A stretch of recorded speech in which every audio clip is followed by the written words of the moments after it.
Medyo makapalimuka ng mga involved doon sa OVP. Sino ba yung mga yon? OVP at Department of Education to even ask an audit query from the Commission on Audit. Kasi hindi ba poder ho nila yun? Trabaho nila yun eh. To actually issue audit observation memoranda or audit query memoranda.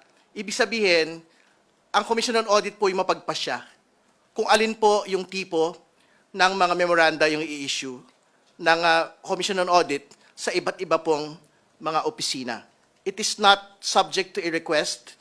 It is not subject to a favor by any other agency. Ibig sabihin, kung ano man ho yung lumapag na audit observation or audit document, kailangan pong tanggapin ng opisina yon. So ibig sabihin, wala po sa lugar para magkaroon ng pagpupulong at makiusap at magsabi na imbis na AOM ang i-issue, audit query na lang po ang i-issue. Hindi ho ba? Hindi ho ba yan pong mga ganyan tipo yung kinaiinisan ng atin pong mga kababayan? Yung pong huli pero hindi kulong. Hindi ho ba? Yan po yung exact situation po rito.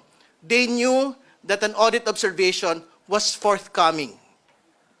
Pero let's have a meeting, baka pwede naman audit query na lang. Kasi yung audit query po, from the name itself, ibig sabihin, it is preparatory to an audit observation memoranda. Ibig sabihin, wala pa ho tayong actual observations ng maling paggamit, irregular po na paggamit. So, the meeting itself is actually irregular.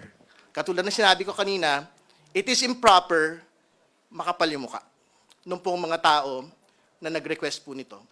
It is Zulaika Lopez, and with respect to the Defense Counsel, Attorney Poa, representing the Department of Education, it was improper. It should not have happened. Sir, I think that is what they wanted to do.